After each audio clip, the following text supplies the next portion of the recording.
Graça e paz a todos. Amém? Nós vamos hoje falar sobre a confissão de Pedro. Diga comigo, a confissão de Pedro.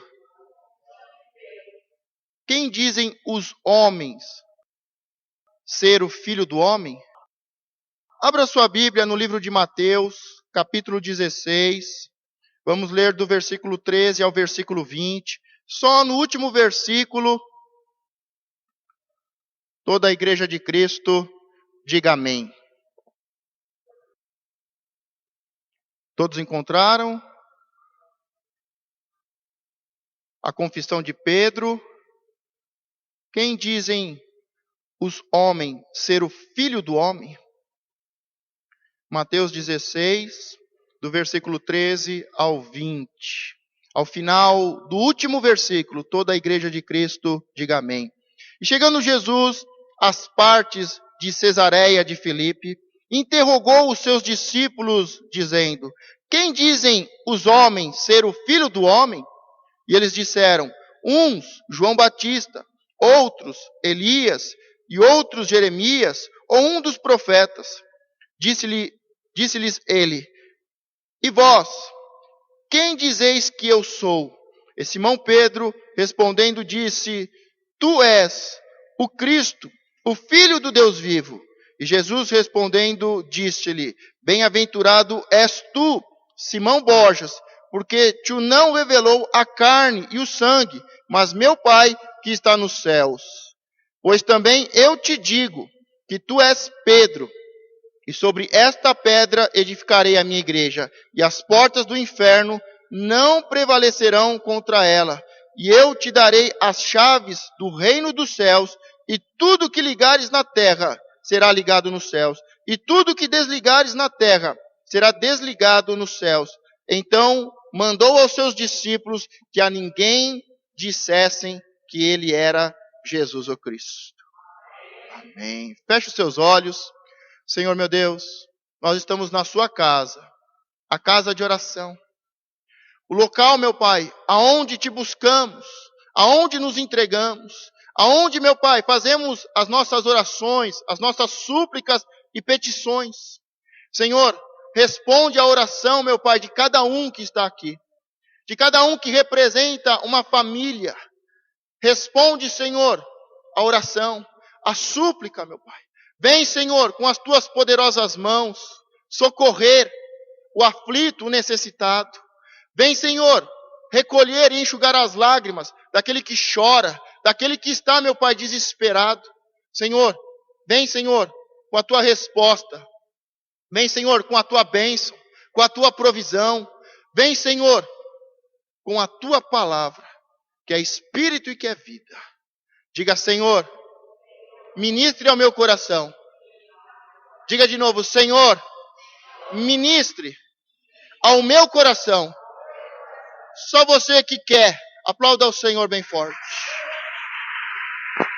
Só o Senhor é Deus. Só o Senhor é Deus. Toda honra e toda glória seja dada ao Senhor, ao único e suficiente Salvador. Aquele que responde, aquele que tem mãos e abençoa, aquele que tem pés e caminha ao seu lado, aquele que deu a sua vida por amor a mim e por amor a você. Toda honra e toda glória ao Senhor. Diga para a pessoa que está do seu lado, diga para ele: toda glória ao Senhor. Diga: toda honra ao Senhor. Amém? Podeis tomar assento. Como já foi falado, encerramos um período de 3 meses de uma introdução para um grande ensinamento e um treinamento para o crescimento e o amadurecimento, para que cada um possa ser como uma laranja, desejada aos olhos, mas doce como mel. Diga: o Senhor está me preparando para ser como uma laranja, bonita aos olhos e doce como mel, e desejada pelas nações. Amém. Então fizemos esta introdução da doutrina de Cristo. E nós vimos desde o começo do ministério de Jesus, o seu batismo, o início da sua obra, os primeiros discípulos. E viemos caminhando dentro da doutrina de Cristo para que pudéssemos verdadeiramente entender a palavra de Deus. Termos a palavra, não que foi contada, mas a palavra que é espírito e que é vida. A palavra de Deus, que foi ensinada e que vai sendo transmitida de geração a geração. E chegamos ao final desta grande introdução, destes 3 meses da doutrina de Cristo, para prepararmos, para sermos 70 discípulos que seguem a doutrina de Jesus. Porque a verdade é que o mundo está cheio de crentes, cheio de pastores e igrejas que não seguem a doutrina. E o nosso propósito é viver, é conhecer, é viver a palavra de Deus como o próprio Jesus ensinou aos seus discípulos. Diga, eu sou discípulo de Jesus. E nós, na semana passada, terminamos este período com um outro conflito de Jesus. Os caçadores de sinais. Pessoas que só buscam sinais por sinais, mas são religiosos. São os fariseus, são os saduceus, os herodianos. São pessoas que não acreditam em Jesus. Estão no templo, seguem a Jesus, mas toda vez o seu coração é mau.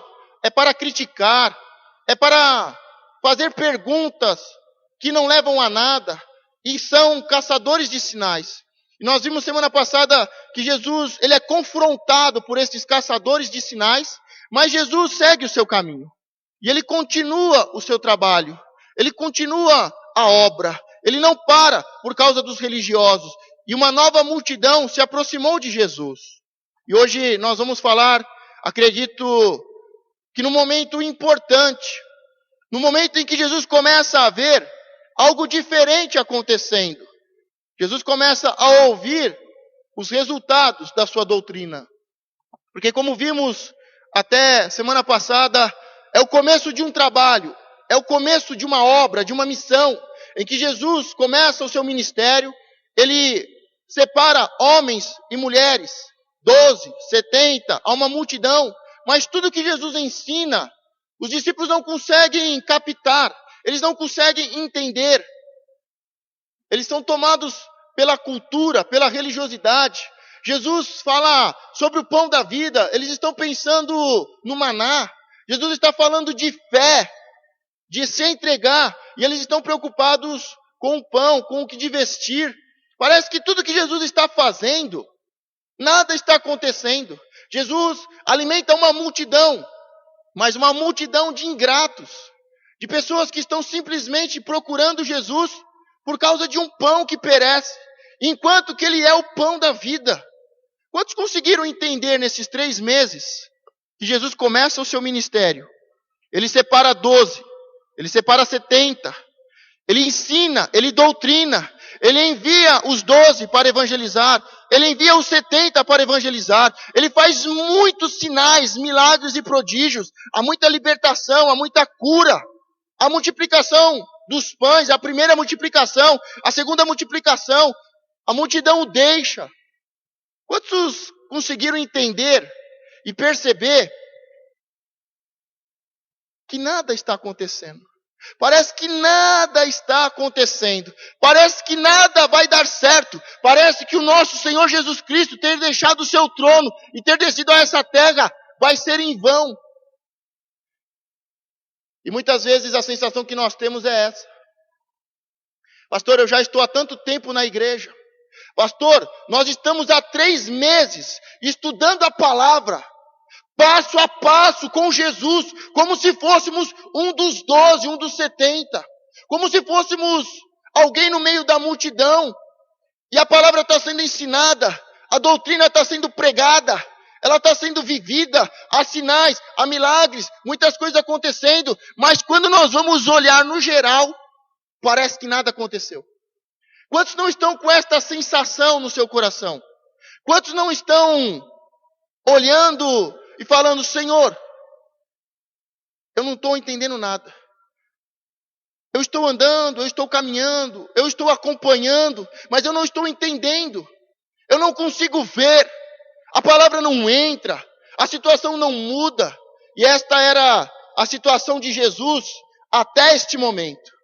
Porque a palavra que nós vamos ver hoje é quando uma luz começa a brilhar. Quando uma revelação acontece. Diga, Senhor, me revela. Diga, Senhor, eu preciso de uma revelação do Pai. Diga, Senhor, me dá uma revelação que venha do trono do Pai. E quando nós vemos Jesus nessa situação, ele começa o seu ministério, muitos problemas, mas muitos milagres, uma multidão acompanha, querendo o pão de cada dia, querendo simplesmente suprir as suas necessidades. Ele faz o milagre da multiplicação, depois ele traz um sermão duro e todos os deixam, uma grande multidão o deixa, apenas poucos discípulos o acompanham, continuam junto com ele, mas ele continua ministrando, libertando, curando. Uma nova multidão surge, ele faz a segunda multiplicação dos pães, ele é confrontado pelos caçadores de sinais, mas ele continua. Diga, o Senhor começou uma grande obra e não vai parar. Diga para a pessoa que está do seu lado, o Senhor começou uma grande obra na sua vida e não vai parar. Diga para a pessoa que está do outro lado, diga, o Senhor começou uma grande obra na sua vida, na sua casa, e Ele não vai parar. Jesus, depois da multiplicação dos pães, deste confronto e deste ensinamento para os discípulos, dizendo, cuidado com o fermento dos fariseus, Jesus continua a sua viagem. Jesus segue a sua viagem em direção ao norte, acompanhando o curso superior do Rio Jordão.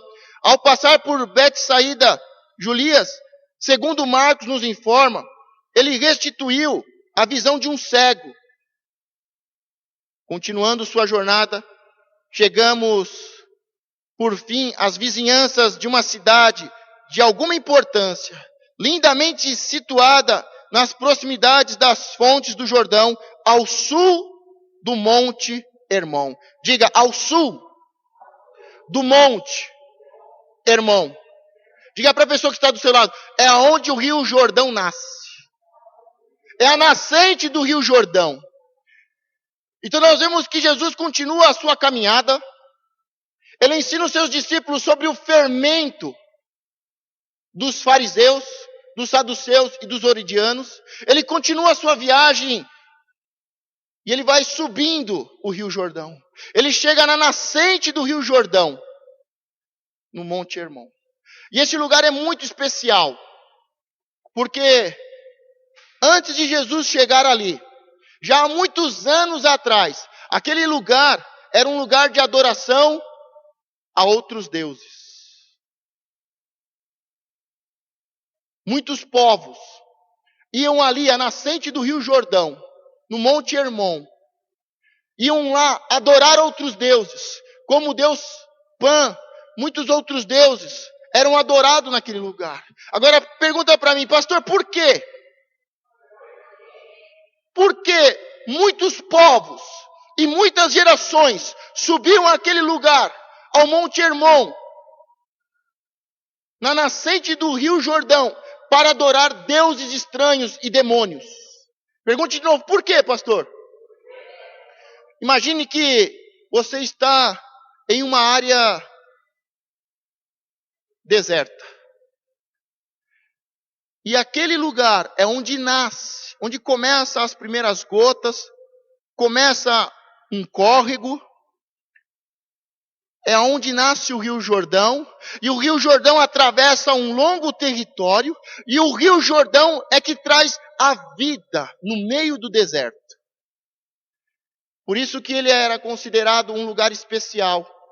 Além de ser um lugar muito bonito, um lugar muito especial, muitos povos dominaram aquele lugar e fizeram naquele lugar, em cavernas, adoração a deuses estranhos. Templos foram construídos naquele lugar para adorar deuses estranhos, para adorar homens, imperadores. Porque naquele lugar é onde nascia o Rio Jordão, que representava para todos eles a força da vida. Um lugar tão especial, que começa uma fonte e se torna em um rio que dá vida para toda aquela região. Era um lugar especial, um lugar de adoração. E foi neste lugar, na nascente do Rio Jordão, aonde muitos demônios eram adorados, muitos homens foram cultuados, que o Senhor prepara algo especial, um momento especial. Jesus se dedica à oração, Jesus faz as suas orações pessoais, ele fica um momento em oração com o Deus Pai, e é neste momento que ele vai ter algumas conversas confidenciais, diga confidenciais, com os seus discípulos. Nós estamos vendo o nosso Senhor Jesus Cristo dando continuidade à sua obra. Ele continua a viagem no Rio Jordão. Ele sobe até a nascente, o Monte Hermon, um local de muita adoração a deuses estranhos, demônios e a homens. Mas neste lugar, ele vai ter um momento de oração, um momento com o Pai e algumas conversas muito importantes com os seus discípulos. Tanto é que o texto que nós terminamos de ler, Jesus diz que então mandou aos seus discípulos que a ninguém dissessem que ele era Jesus o Cristo. Foi uma conversa pessoal, uma conversa íntima, foi uma conversa particular. Diga, o Senhor quer ter uma conversa particular comigo. Diga, é momento de oração, é momento de falar com o Pai. É momento de ter um particular com Deus. E depois que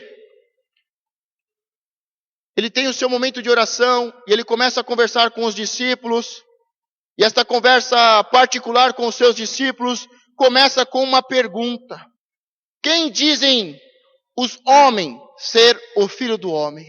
Ele pergunta para os seus discípulos mais próximos: o que a multidão está falando de mim? Lembram que Jesus começa o seu ministério, sinais, milagres e prodígios, pessoas são libertas de espíritos malignos, pessoas são curadas, vilarejos inteiros são abençoados, libertos e curados. Há uma grande multidão seguindo Jesus. Ele traz um sermão muito duro sobre eu sou o pão da vida. A multidão o deixa. Fica apenas alguns discípulos o seguindo. Jesus continua o trabalho, continua libertando e curando, abençoando o povo. A multidão volta a crescer. Ele faz a segunda multiplicação. A multidão continua seguindo ele. E os seus inimigos continuam atormentando com perguntas, querendo pegá-lo em algo errado. Mas quando ele termina a segunda multiplicação, adverte os seus discípulos, ele sobe ao Monte Hermon, a nascente do Rio Jordão, para ter um momento de oração e um momento particular com os seus discípulos. E agora ele quer saber: o que a multidão fala de mim? O que a multidão fala de Jesus? Ele fez essa pergunta não porque precisava de uma informação. Jesus não precisava de uma informação de saber o que o povo, o que a multidão achava dele. Ele não fazia essa pergunta querendo se engrandecer com vaidades. Ele queria trazer uma revelação. Ele não fez essa pergunta. Ele fez essa pergunta não porque precisava ser informado, e menos ainda por qualquer razão mórbida, sensibilidade, como os homens vaidosos se sentem a respeito de opiniões alimentadas sobre ele por seus companheiros. Jesus não está interessado no que a multidão pensa sobre ele. Jesus não está atrás de uma informação e ele não quer que o seu ego seja massageado, dizendo que ele é muito bom, que ele é especial, que ele é poderoso, que ele expulsa demônios, que ele cura os enfermos, que ele abençoa o povo. Jesus não está interessado em uma resposta, em uma informação qualquer. Mas os discípulos respondem a Jesus a sua pergunta. E a pergunta é respondida dizendo: o povo fala que você é João Batista.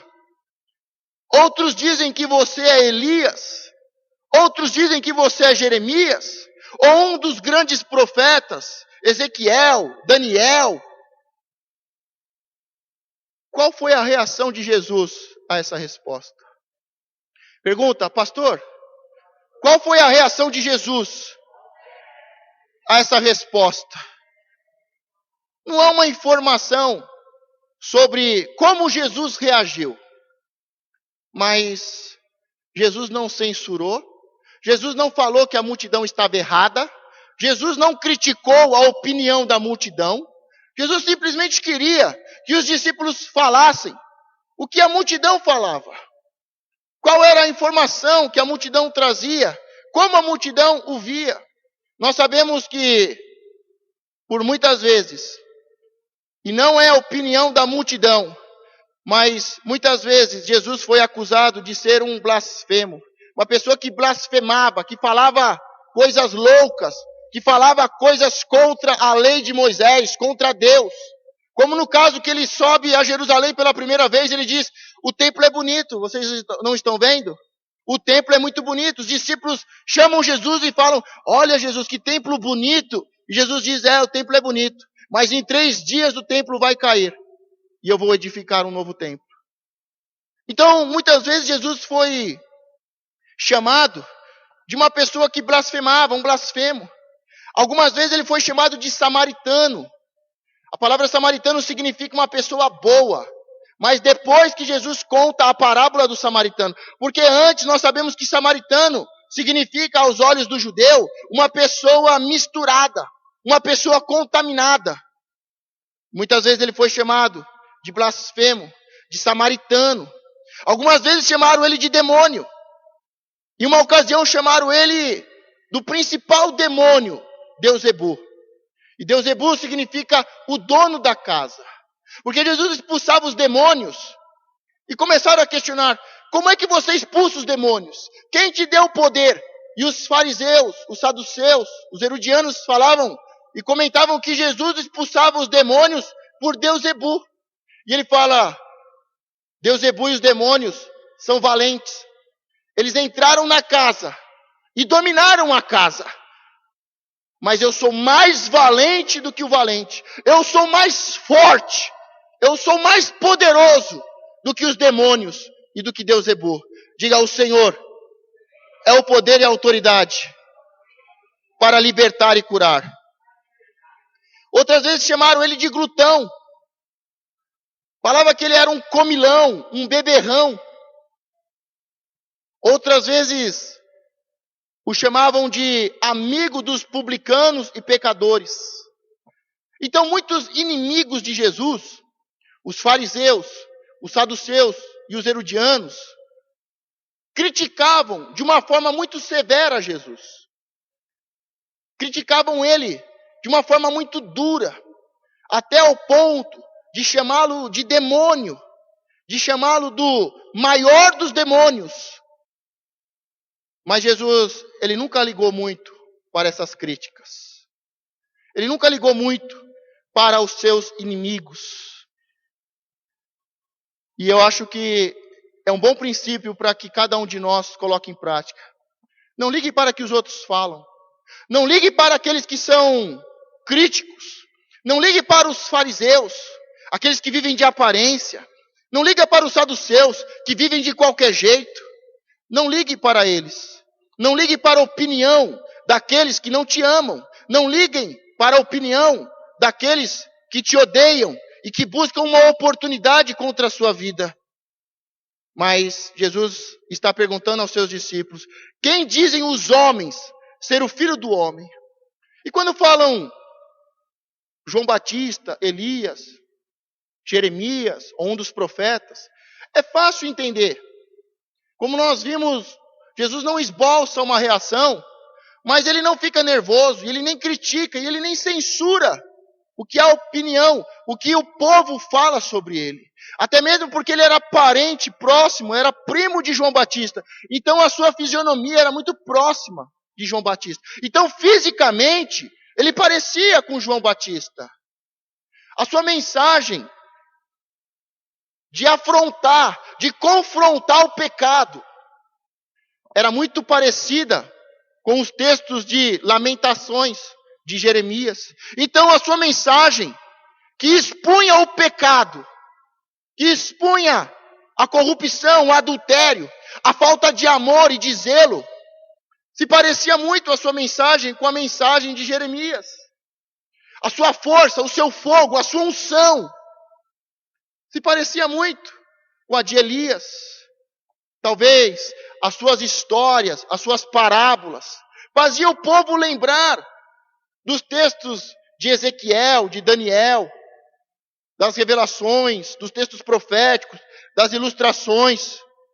Mas a multidão que sustentava uma opinião favorável a Jesus poderia ter chegado perto de um verdadeiro discipulado, pois estava, pelo menos, muito à frente dos fariseus e saduceus, que se aproximaram, possuídos de uma disposição provocadora, exigindo sinais do céu, e a quem nenhum sinal, quer do céu ou da terra, convenceria ou aplacaria. Então nós vemos que, bem diferente dos seus inimigos, diga bem diferente dos inimigos, a multidão estava bem próxima de um verdadeiro discipulado. Como vimos, Jesus, ele não leva muito a sério a opinião da multidão. Ele não está preocupado com as críticas dos seus inimigos. E ele não leva muito a sério a opinião ou o que o povo acha quem ele é. Jesus recebe o relatório dos seus discípulos com muita mansidão, com muita calma. Ele ouve, não há nenhuma crítica, nenhuma censura. O humilde e modesto filho do homem era mais do que um grande profeta. Diga, o humilde e modesto filho do homem era mais do que um grande profeta. Vimos que Jesus começa o seu ministério, passa por um período inicial, separa pessoas para serem discípulos, ele ensina, ele doutrina, ele traz o sermão da montanha, as parábolas, ele envia para o evangelismo, ele faz a multiplicação, a segunda multiplicação dos pães, ele é muito criticado, ao ponto de ser chamado de um demônio. Mas agora, praticamente 1 ano e meio do ministério de Jesus, passado um pouco mais de 1 ano e meio, Jesus tem uma grande multidão, e ele quer saber a opinião da multidão a seu respeito. Ele sabe que ele é o pão da vida que desceu do céu, e quem comer do pão e beber do seu sangue, quem comer do seu corpo e beber do seu sangue, terá vida em abundância e vida eterna. O pão que desceu do céu, subiu ao céu. Ele sabe quem ele é, ele sabe a sua missão, o seu propósito. Mas ele quer saber o que a multidão pensa. E a multidão tem ele em autoestima. Fala dos maiores homens de Israel, dos maiores profetas, dos homens mais importantes, que tiveram uma intimidade tal com Deus. E ele ouve isso, mas ele não leva muito a sério, não o considera muito, porque ele sabe quem ele é. Diga, eu sei quem eu sou e quem é o meu Deus. Mas agora, Jesus vai ao segundo ponto. Estamos no segundo ponto da mensagem, seguindo a mensagem de Jesus. O primeiro ponto é, quem dizem os homens sobre o Filho do Homem? Só que agora Jesus inverte. Mas e vós, quem dizeis que eu sou? Agora pergunta para a pessoa do seu lado, mas e para você, quem é Jesus? Diga para a pessoa do outro lado, mas e para você, quem é Jesus? Quem é Jesus? Sabemos que ele não é João Batista. Sabemos que ele não é Elias. Sabemos que ele não é Jeremias ou um dos grandes profetas de Israel. Ele mesmo já disse, eu sou o pão que desceu. Eu sou a vida em abundância. Mas agora ele pergunta aos seus discípulos mais próximos. E o Senhor está tendo um particular com você. Jesus está tendo um momento especial com você. É momento de oração. É momento de uma conversa pessoal e particular. É o momento de ir mais a fundo e profundo. Porque depois desta mensagem, Jesus vai começar a falar sobre a sua cruz. Então Jesus está num momento muito especial. Antes de começar a falar sobre a cruz, diga o sacrifício. É muito importante este momento reservado de oração e de intimidade com os seus discípulos e esta conversa particular. E ele sabe a opinião da multidão. Os discípulos informam, mas agora ele fala, olha, esqueça a multidão para vocês. Mas e para vós? Vocês? Quem vocês dizem que eu sou? Jesus virou-se para os seus seletos discípulos como homens de que esperavam uma declaração mais satisfatória sobre a verdade. E propositadamente perguntou o que pensavam a seu respeito. Mas vós, quem dizeis que eu sou? Neste caso, como em muitos outros, Simão, filho de Jonas, respondeu pelo grupo sua pronta, definida e memorável resposta ao mestre: tu és o Cristo, o Filho do Deus vivo. Diga, tu és o Cristo, o Filho do Deus vivo. E Jesus agora, como nós vemos, e lemos o texto, nós vemos que agora Jesus fica feliz. Foram praticamente 1 ano e meio chamando, ministrando, abençoando, libertando, curando.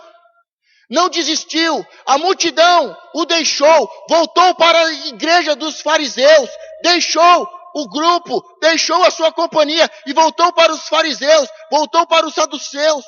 A multidão apóstata o deixou, mas ele continua. E agora nós vamos ver que há uma grande multidão e que os seus discípulos começam a despertar. E a resposta de Jesus, agora cheio de alegria, diga bem-aventurado. Agora vamos ver as respostas de Jesus.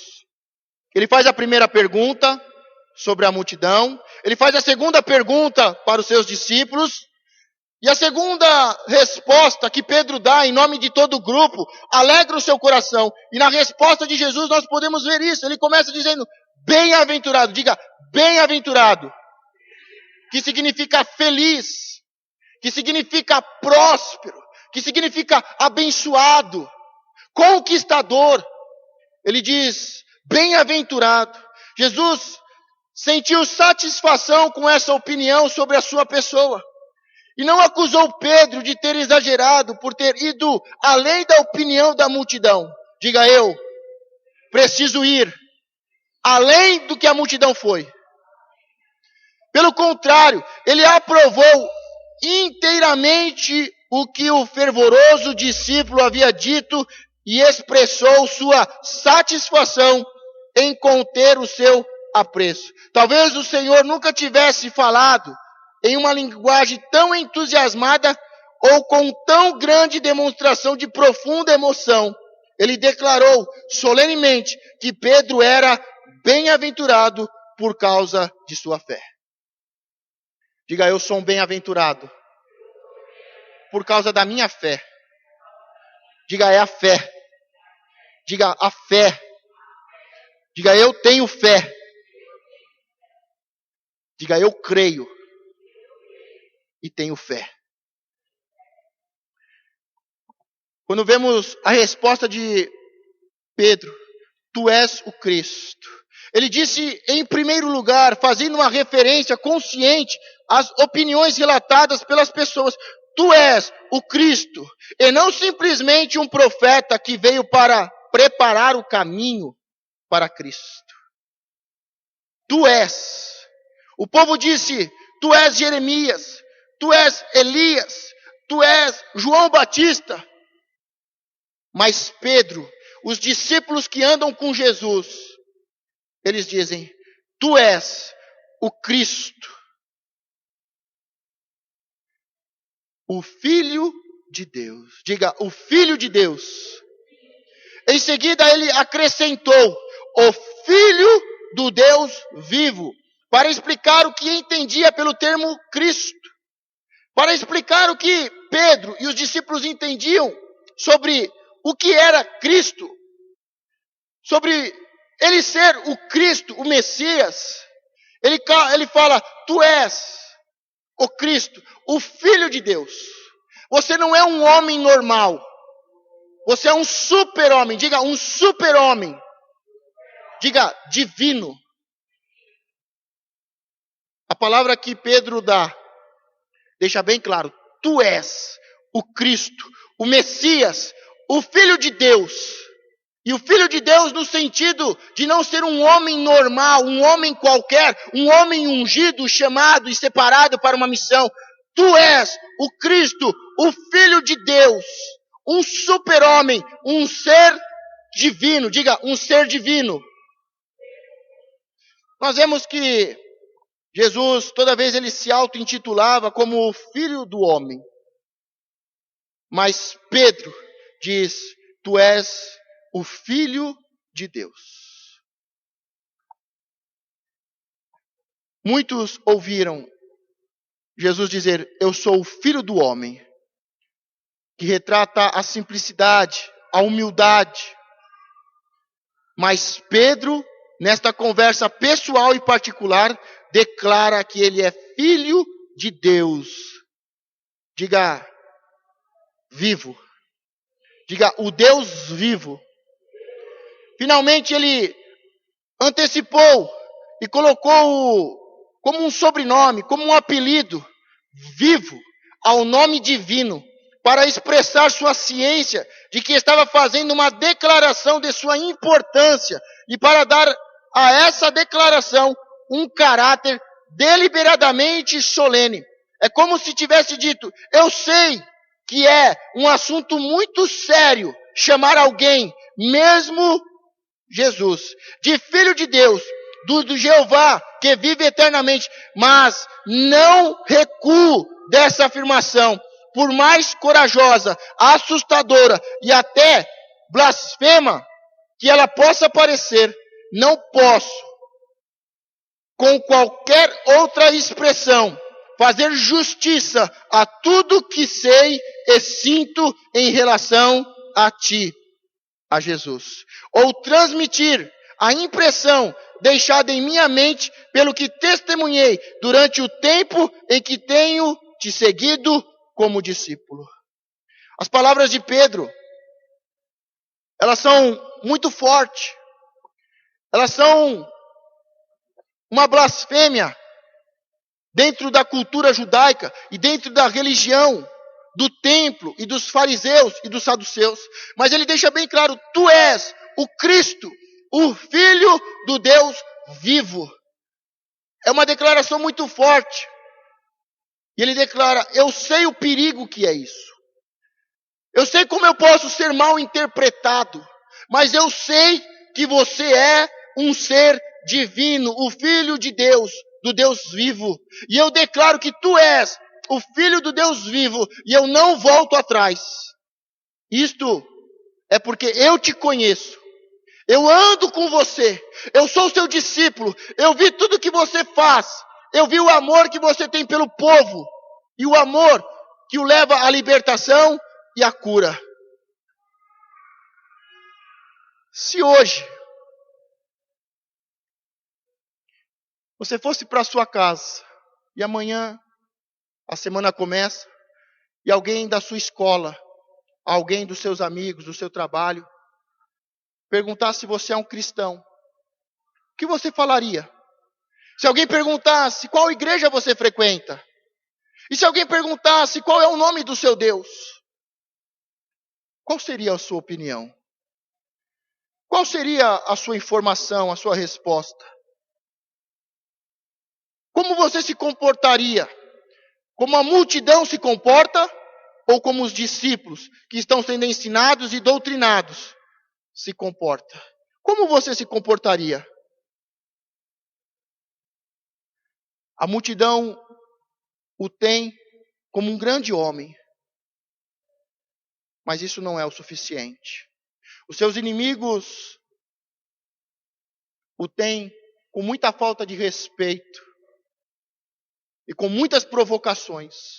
Mas os discípulos começam a entender, diga, os discípulos começam a entender quem é Jesus. E hoje não é diferente. Como nós vimos semana passada, cuidado com o fermento dos fariseus, dos religiosos, que por fora são bonitos, são cheios da unção, mas por dentro são covios, morte e destruição. Cuidado com os religiosos, com os fariseus, são zelosos, estão na igreja, mas por dentro não tem vida, não tem Espírito de Deus, tem morte. E sai pela sua boca a palavra contrária, a palavra de afronta, as críticas. Os saduceus entram na igreja como se não fosse nada, seguem a sua vida como se não tivesse pecado, como se não tivesse juízo, como se não tivesse um ponto final, o céu ou o inferno. Como os herodianos, partidos políticos, facções e divisões. Da mesma forma que Jesus adverte os seus discípulos sobre o fermento dos fariseus que contamina, que rouba a fé, que destrói a fé. Jesus está falando com os seus discípulos para que eles dêem um passo além. Além daqueles que são os seus inimigos declarados, além da multidão que os segue, aqueles que buscam a intimidade. Diga, tu és o Cristo, o Filho do Deus vivo. Hoje, nas livrarias, até evangélicas, o que nós vemos é Jesus, o milagreiro, Jesus, o maior psicólogo que existiu, Jesus, o iluminado, Jesus, prosperidade. Nós só não vemos Jesus, Cristo, o Filho do Deus vivo. As igrejas hoje pregam Jesus, o iluminado, um ponto de luz, sabedoria, conhecimento, filosofias. As igrejas hoje pregam autoajuda. Jesus, o autoajuda. Jesus, o psicólogo, que cuida do povo, como um psicólogo, como uma babá. Jesus, o dono do ouro e da prata, o Jesus da doutrina da prosperidade. Mas, se você quer a diferença na sua vida, se você quer ser diferente dos inimigos de Cristo, e que lutam contra a obra de Cristo, se você quer ir além do que a multidão vai, que busca apenas unção, milagres, sinais, você tem que ser um discípulo que anda com Jesus, e que tem um momento de oração com Jesus, e que tem uma conversa particular com Jesus, e você precisa saber quem é o seu Jesus. O apóstolo diz ainda na Bíblia, se ainda que um anjo, ou um de nós aqui, te apresente um outro evangelho, que não seja esse, o tu és Cristo, o Filho do Deus vivo, é um anatema, é um maldito.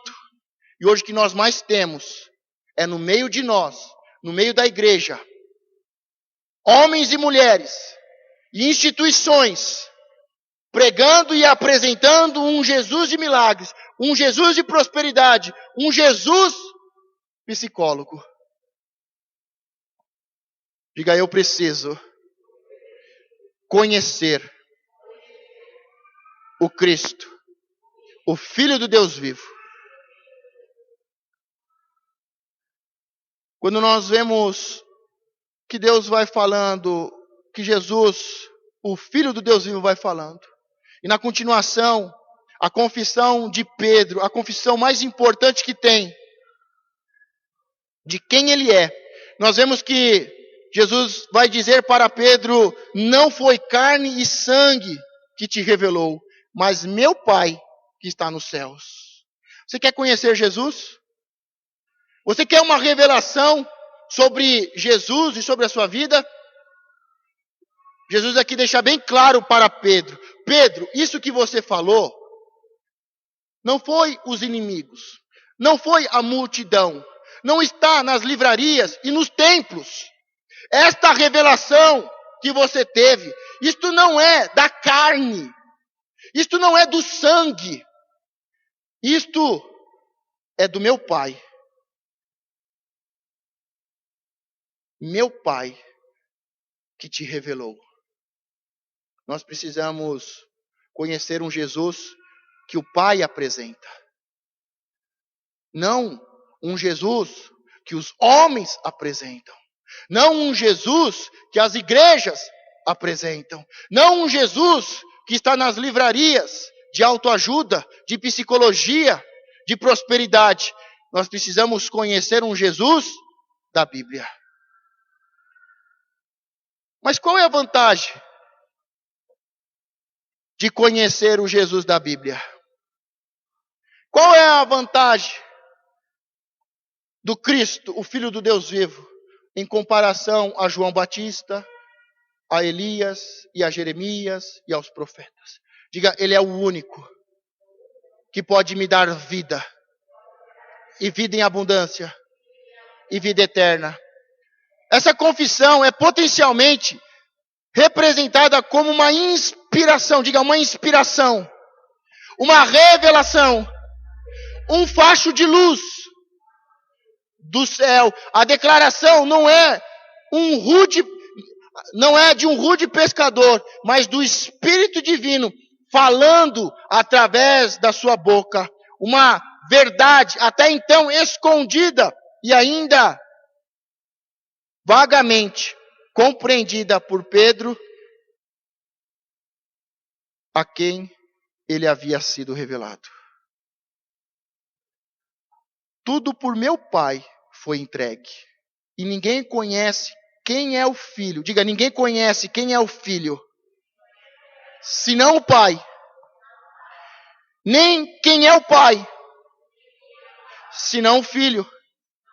E aquele a quem o Filho o quiser revelar. Você vê que no texto parece uma contradição. Ninguém conhece o Pai, ninguém conhece o Filho. É só o Filho que conhece o Pai, é só o Pai que conhece o Filho. Mas ele diz, se você quer conhecer, você precisa deixar Jesus, que é a porta e o caminho que leva ao Pai. Você precisa deixar Jesus te levar ao Pai. E o Pai te revela quem é Jesus. Diga, eu preciso saber quem é Jesus, porque Ele me leva ao Pai. Ele é o único que conhece o Pai. E o Pai apresenta quem é o Filho. Diga, só o Pai conhece o Filho. O objetivo dessa memorável declaração não é asseverar a superioridade de Pedro, como defende os romanistas, mas declarar a suprema importância da natureza da verdade que ele confessou. Quero deixar aqui bem claro que Pedro é o primeiro, representando ali o grupo, a dizer que Jesus é o Cristo, o Filho do Deus vivo. Mas isso não assegura a Pedro que ele é maior do que você, que ele é maior do que eu. O que está em jogo ali é a fé, é a revelação, e não Pedro ser maior ou mais importante. É Pedro versus a fé de Pedro versus Jesus Cristo. Porque agora nós vamos ver que Jesus vai falar sobre a pedra. Tu és, Pedro, tu és um homem de pedra. Mas isso não quer dizer que Pedro é superior, que Pedro é o mais importante, mas que foi o primeiro, pela fé e pela revelação, dizer que Jesus Cristo é o Filho do Deus vivo. Somente de uma coisa podemos estar certos, de que não é a pessoa de Pedro, mas a fé de Pedro. Diga, é a fé de Pedro, que representa o tema fundamental na mente de Cristo, digno do nome que te dei, por antecipação, na primeira vez que te encontrei. Porque, finalmente, tens os pés plantados sobre a rocha da verdade eterna. Vocês lembram a primeira mensagem que nós falamos, achamos Jesus, vem e vê. E nós falamos sobre os primeiros discípulos, nós falamos sobre André, sobre Filipe, sobre Pedro, sobre Natanael. E vocês lembram que Pedro está indo, levado pelo seu irmão, para conhecer Jesus. E antes de Pedro chegar, Jesus fala: Simão, você é Pedro. Lembram desse primeiro encontro de Simão, Pedro com Jesus? Ele foi lá porque ele queria saber quem era este Jesus que fazia milagres. O seu irmão, os seus amigos estão animados. Nós encontramos o Messias. Nós encontramos um homem que é o Messias, o enviado. E Pedro relutando, vou e não vou. Mas quando ele se aproxima de Jesus, Jesus revela algo a ele. Jesus tem um encontro profético, uma revelação dizendo: Pedro, Simão Borjas, Simão, tu és Pedro, um homem de pedra.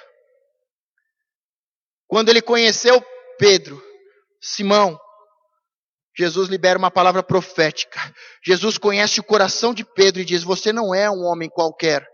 Você não é uma pessoa que fica de um lado para o outro. Você não é um inconstante, que uma hora vai romper e outra hora morre. Uma hora vai fazer e outra hora desiste. Você não é um homem qualquer levado pelas doutrinas de um lugar a outro. Você, Simão, eu olho e eu enxergo no seu coração uma revelação profética, apostólica, de que você é um homem de pedra. Você é forte, você é valente, você vai vencer, você vai conquistar. Diga: o Senhor está falando de mim.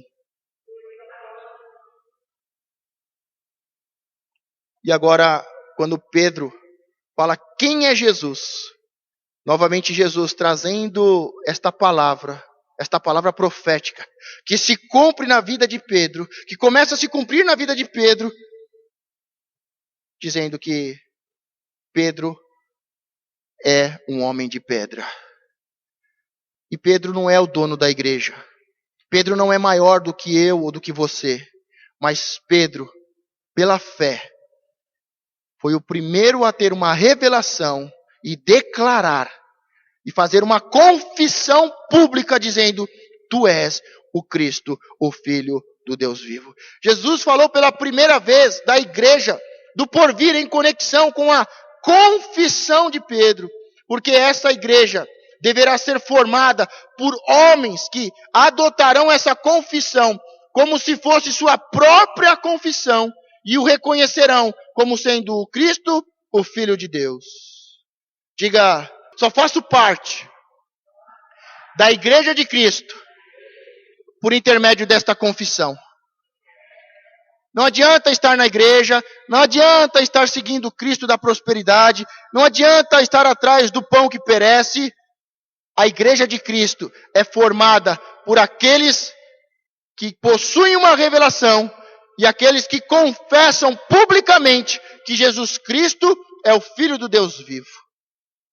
Diga: tu és Cristo, o Filho do Deus vivo. Então imagine, de um momento de oração, e de um momento de intimidade, um momento particular, Jesus começa a ministrar, a fazer perguntas. O que a multidão fala sobre mim? Mas e para vocês, quem eu sou? E desta conversa, em um lugar extremamente importante, vem a revelação de que Jesus é o Cristo. Não é os deuses que eram adorados ali. Não era o palácio dos imperadores que foram construídos ali. Não era Pan, nenhum outro deus ou demônios. Mas ele está em um lugar que é conhecido como o centro da vida, da onde flui a água. O local que dá vida a todo aquele lugar, e aonde muitos são adorados. Ele está dizendo, eu sou Deus. Pan não é Deus, é um demônio. Os imperadores são homens, eu sou Deus. É nesse lugar tão importante, de tanto culto e adoração, a deuses estranhos, demônios e a homens, que Jesus se dá a revelar como Cristo, Filho do Deus vivo. Jesus fica tão feliz que diz que Pedro é um homem bem-aventurado, feliz, próspero, abençoado, conquistador. Diz que não foi a carne e o sangue, não foi o conhecimento humano, religioso, mas uma revelação. O Pai te revelou isso. E você, Simão, você é um homem de pedra, como eu tinha falado e como eu profetizei sobre a sua vida. Você é o primeiro a fazer essa confissão. E só os que fizerem esta confissão farão parte da minha igreja e do meu reino. Diga, o reino dos céus. E em seguida, Jesus dá as chaves do reino. Diga, as chaves do reino. Você não dá a chave da sua casa para uma criança.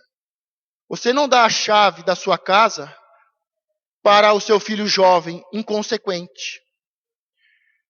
Somente a revelação nos torna maduros no mundo espiritual. Só vamos nos tornar, ao invés de uma laranja bonita por fora, mas amarga por dentro, só vamos nos tornar uma laranja bonita aos olhos e doce como mel e desejada por todos por uma revelação.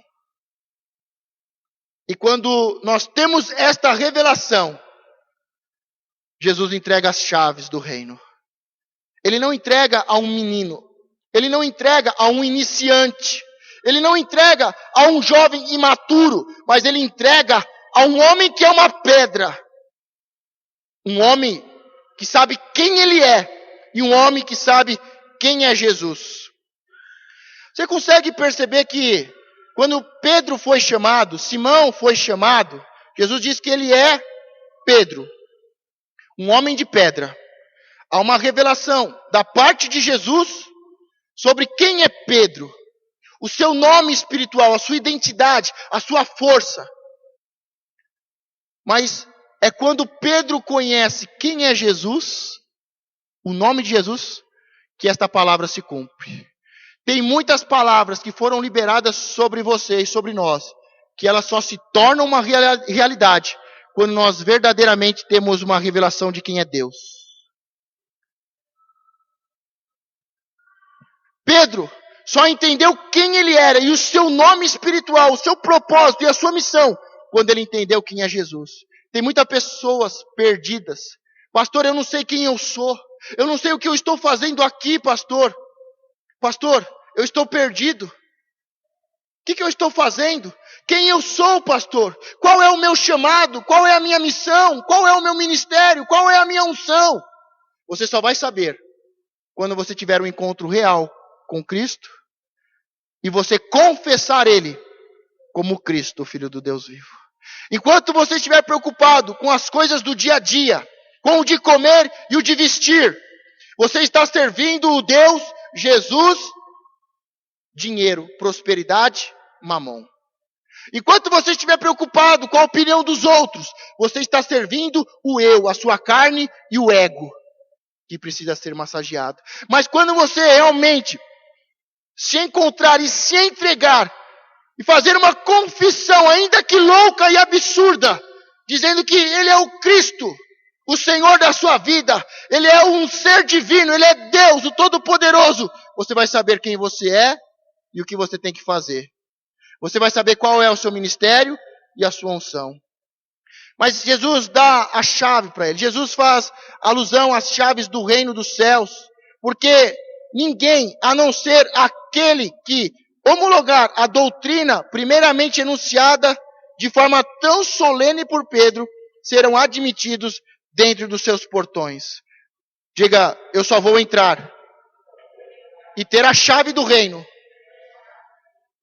quando eu fizer uma confissão tão forte e tão solene como a de Pedro. O Senhor promete a Pedro o poder, diga o poder das chaves. Não para que pertençam somente a Ele, ou a Ele mais do que a outros, mas sob a forma de uma nobre menção em recompensa pela alegria que tinha dado ao Senhor, ao seu Senhor, através da suprema energia e decisão de sua fé. Diga, é a confissão, pela revelação e a fé que vai me dar poder, autoridade e as chaves do reino. Jesus deixa bem claro para Pedro, olha Pedro, a partir de agora a chave está na sua mão. Se você disser que é sim, é sim. Se você disser que é não, é não. Se você ligar na terra, está ligado no céu. Se você desligar na terra, está desligado no céu. Diga, isso é autoridade. Isso é poder. Mas para aqueles que confessam o Cristo como o Filho do Deus vivo. Eu acho muitas vezes que você deve estar pensando, pastor, você está chovendo no molhado, isso daí já é tudo. Então por que não tem poder? Por que você fala e as coisas não acontecem? Por que você fala e Deus não liga no céu? Por que você desliga e não desliga? Porque ainda há fermento do fariseu. Porque ainda há fermento do saduceu e dos herodianos. Porque ainda não há uma fé genuína. Ainda há ansiedade, ainda há preocupação, ainda há competição, ainda há palavras contrárias. E enquanto você não se entregar totalmente em um lugar especial, em oração, em intimidade, em um particular, e dizer, o Senhor é o Deus da minha vida. Não é os políticos, os imperadores. Não é os outros deuses. É o Senhor. Não sou eu, mas é o Senhor. Porque não há poder de Deus, porque queremos fazer na força do nosso braço. Porque não há poder e as chaves do reino, porque queremos seguir o nosso próprio caminho. Mas este é um momento decisivo na sua vida. Eu lembro que alguns anos atrás, já tinha voltado para a igreja, já fazia alguns anos, mas nada na vida acontecia. Nada. Nada na vida dava certo. A vida ministerial, mesmo tendo um chamado, nada acontecia. Não ganhava uma vida para Jesus. Mas em uma noite, eu fui para uma das aulas. E chegando lá, nas aulas, teve a primeira aula, 1h30 de aula. Eu não sei qual foi o tema, mas eu orei ao Senhor e muito angustiado. Acredito que, como Jesus, angustiado, próximo da morte. Eu falei, Senhor, eu estou na sua casa. Sou teu filho, mas estou vivendo como um bastardo. Eu falo e nada acontece. Eu projeto e nada se realiza. Eu não tenho poder, eu não tenho autoridade. Eu não ganhei uma vida para o Senhor. Eu não trouxe uma pessoa do mundo para a tua casa e para o teu reino. Eu estou vivendo como um religioso. Eu estou vivendo como um fariseu. Eu conheço a palavra, mas não consigo viver. Eu tenho conhecimento, mas não tenho poder. E eu falei, Senhor, eu não quero mais viver desse jeito não. Hoje deu. Hoje é o meu basta. Hoje eu não quero voltar para casa, Senhor. Eu lembro que fiz a viagem de Mogi para São Paulo, sozinho, para uma aula. Naquela aula, eu falava com o Senhor, eu falei, eu não aguento mais. Eu não quero mais essa vida de mentira. Eu ainda falava com ele, eu acho que eu estou enganado. E ao invés de ter me entregado ao Deus vivo, eu me entreguei ao Deus da mentira. Porque nada acontece na minha vida. A palavra não tem poder, não há autoridade. Eu não tenho poder, eu não tenho chaves. Eu não ligo, eu não desligo. O mal continua na minha vida. E eu falei, Senhor, eu não quero voltar para casa hoje. Eu não sei como o Senhor vai fazer, mas eu quero te pedir uma coisa. Me recolha. Se for para viver desse jeito, eu prefiro não viver. Eu orei, entreguei minha vida, Senhor, toma minha vida nas tuas mãos. Eu não vou mais viver. Eu não quero mais viver. Eu não sei o que o Senhor vai fazer. Eu não sei se eu vou ter um problema de saúde antes de chegar em casa. Eu não sei se eu vou ter um acidente fatal. Eu não sei, mas eu não quero mais viver. Eu não quero mais ter uma vida como essa. Pode ser que você esteja aqui desse jeito. Pode ser que pregaram outro Jesus para você. Pode ser que você veio porque te apresentaram o Jesus da prosperidade em meio à crise. O Jesus dos milagres em meio a uma enfermidade. O Jesus da família em meio a uma crise conjugal. O Jesus da família em meio à solidão. Eu não sei por que você veio aqui. Eu não sei qual foi o motivo que você se entregou. Eu não sei qual é o propósito que estava no seu coração. Mas eu falei, Senhor, eu tenho certeza, porque já se passaram alguns anos, e eu tenho certeza que eu não me entreguei ao Deus vivo, eu me entreguei ao Deus da mentira. Porque a minha vida é uma mentira. A minha vida nada dá certo. Eu não consigo emprego, eu não consigo paz, eu não consigo prosperidade. Eu não quero mais essa vida. Eu te devolvo. Você não é o Deus da vida e da morte? Então eu te devolvo a minha vida. Pode ser que você esteja aqui hoje assim. Pode ser que você veio por causa do Deus e o Jesus da paz, da prosperidade, da família. Eu não sei qual foi o Jesus que te apresentaram. Mas eu quero dizer para você que eu conheço o Cristo, o Filho do Deus vivo. E que esta igreja, esta comunidade, ela apresenta o Cristo, o Filho do Deus vivo. E todos aqueles que confessarem Jesus Cristo como Filho do Deus vivo e se entregarem a Ele, vão ter vida e vida em abundância. Vão ter um nome espiritual, como Pedro teve. Vão ter a palavra sobre os céus da sua cabeça, bem-aventurado, feliz, abençoado, próspero, conquistador. E sobre as suas mãos vai ter poder e autoridade, as chaves do reino. Pode ser que você veio para arrumar uma namorada. Ou veio acompanhado dos amigos. Eu não sei porque você veio procurar esse Jesus. Eu não sei qual Jesus você encontrou. Eu sei que há muitas vozes. E muitos anjos, demônios.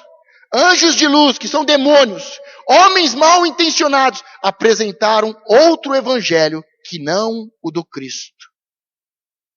Mas esta é uma decisão sua. O pastor não fez um apelo. O pastor não convocou para ir à frente. Eu nem sei qual foi a palavra. Mas foi uma decisão radical. Eu não aceito mais. Eu me revoltei. Eu tomei uma decisão. Eu não quero mais a minha vida. Este lixo de vida que eu tenho, eu te entrego. Pode ser que a sua vida esteja um lixo. Pode ser que você não aguente mais. Pode ser que você esteja fazendo prova de Deus. Eu acho que o que Deus está querendo com este momento e esses 3 meses fazendo prova, em que Ele diz, faça prova de mim. O que Deus está querendo é que a gente acredite que a gente pela fé tome posse. Como a irmã pôde falar, eu abri a minha Bíblia em Malaquias 3. E eu declarei, disse ao Senhor, estou fazendo prova de ti. Eu não aceito sair daqui humilhado, envergonhado. Diga, eu estou fazendo prova de Deus. Depois de 3 meses, e muita palavra dura, e muita perseguição, Jesus tem um momento de descanso, de oração, um momento particular e de intimidade, um momento de conversa, um momento de grande revelação, a confissão mais importante que tem registrado dos seus discípulos. É um momento onde o céu se abre com uma revelação. É onde os céus de maldição são trocados por céus benditos. Onde há uma identidade, há uma revelação. Nós estamos vendo de terça-feira, eu sou uma fonte de vida. E o que você precisa é amar intensamente, loucamente a sua igreja e o seu Deus. Deixa eu te falar uma coisa, para perguntar para as mulheres aqui. Você aceitaria o seu marido sair com outra mulher? E por que você acha que Deus aceitaria você ser infiel? As mulheres aqui aceitariam um homem infiel? Agora, por que Deus tem que aceitar um povo infiel? Deus, esse mês não deu para entregar o dízimo, não. O senhor entende, né? O senhor não entende, não. O senhor não entende a infidelidade, não. Se a sua mulher não aceita a infidelidade, se você não aceita a infidelidade, por que Deus tem que aceitar? Se você sai da sua casa e vai para a casa de outra mulher, a sua mulher vai aceitar? Você aceitaria a sua mulher sair da sua casa e ir para outra casa? Se o Senhor te deu uma casa, uma igreja para congregar, o Senhor não vai entender as suas aventuras, a sua infidelidade em outros lugares. Diga, eu estou servindo um Deus que é fiel. Fiel até a morte. Você está disposto a ser fiel no seu casamento até a morte? Você está sendo fiel a Deus até a morte? Você está disposto a ser fiel aos homens e mulheres de Deus, aos seus pastores e à igreja que o Senhor te colocou até a morte? Ou você quer brincar de trocar de casais, de Deus, de igreja, de compromisso?